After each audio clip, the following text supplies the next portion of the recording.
Hey loves, welcome back to my channel. Today guys, I'll be checking out this interesting video from Dog in Exile, and it's titled Psaki Shocks the View, Host Finds Out She Can Write a Book. You guys, I'm super excited as always. If you're yet to subscribe to this channel, please consider subscribing.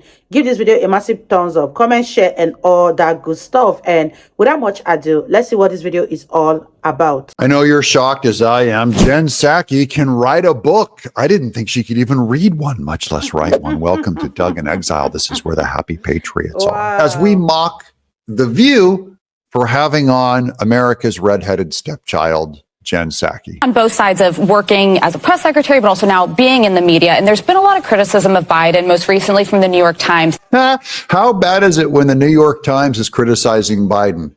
I can't even explain how huge this is that they'd start taking shots at Biden because they hate Trump.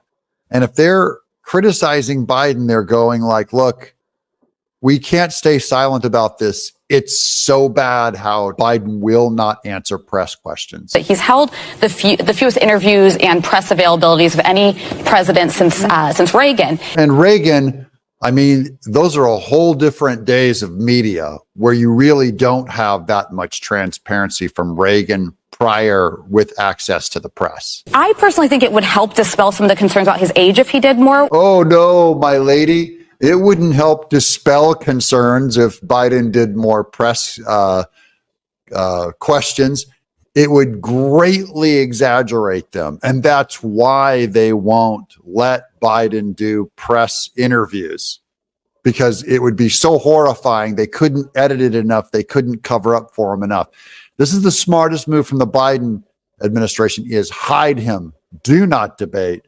Do not let him go out in public. You'll barely see him limp to and from a helicopter anymore. What would your advice be to the White House in terms of his accessibility to press? Well, I think the benefit of the media environment right now, there's a lot of challenges. Again, that's good news for Trump that she acknowledges there are a lot of challenges.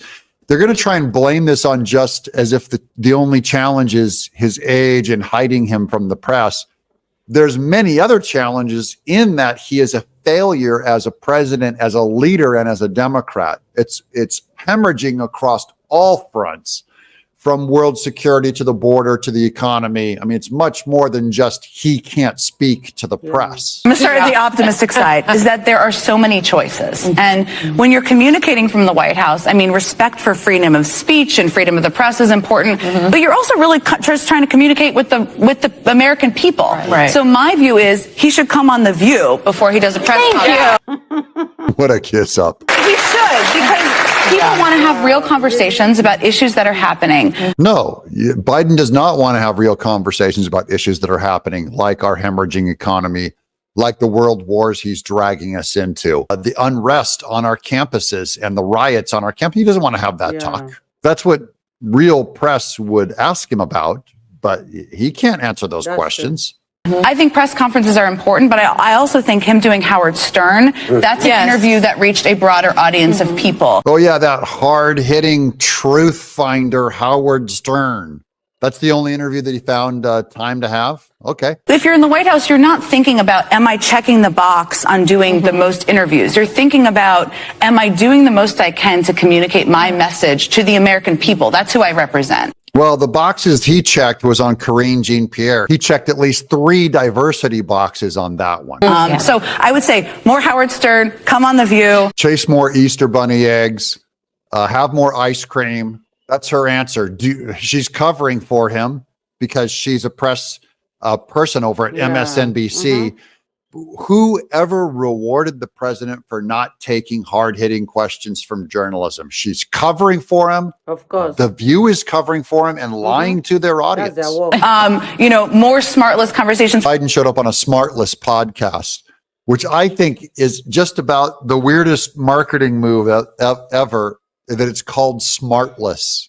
And she's saying, more smartless podcasts. I would say The View counts as a smartless podcast too. Where you're having conversations about policy. You guys, what are your thoughts on this video? Do you agree with what Jen Psaki is saying in this video? Of course, she will always cover for Joe Biden, and it has always been the duty of the View host to side with Joe Biden no matter what he does. Let me know your thoughts on this particular one. Leave your thoughts in the comment section down below, and let's continue watching, you guys. But they're real ones that people have at their kitchen. And they're also not just gotcha moments. Sometimes as a citizen, when I watch, I don't want the same just like catching moment. I want to know what's going on. Yes. I don't always get that from a press Exactly. conference. But this is what's weird. With Biden, no one's giving him a gotcha moment. No one is challenging him from their questions. Every once in a while, Peter Doocy can run out when he's walking by from a helicopter, but otherwise, no one challenged him. Remember, this is the emperor has no clothes. The emperor is naked, and all of the media has to tell you, aren't his gowns elegant? Everything is fine. Everything's luxurious. And some little kid looks up and says, the president, the emperor, is naked.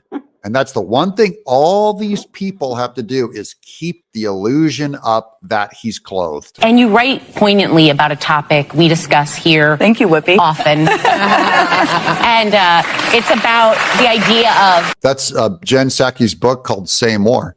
And very ironic because Biden says less. So again, she even betrays the title of her own book. Sure, and I think many of us can relate to this. Look, I think people probably look at everyone at this table and think, oh, you have it together. You just kind of sailed to this point. And nobody looks at me the and truth thinks that. is, Ana Navarro, nobody looks at this table and says we have it all together. We'll end on that. Good self-own on The View. I'm Doug in exile. Wow, you guys, that was such an interesting one from Dog in Exile. What are your thoughts on this video? And I really love what Navarra said at the ending of this video. Nobody looks at the View table and says they all have it together, because they are not. They are insane, and they obviously do not have their shit together. Let me know what you guys think about this. Leave your thoughts in the comment section. I really enjoyed every minute of this video, and I believe you guys also enjoyed watching. If you did enjoy watching, give this video a massive thumbs up, comment, share, and all that good stuff. And I'll see you all in my next video. Bye, guys.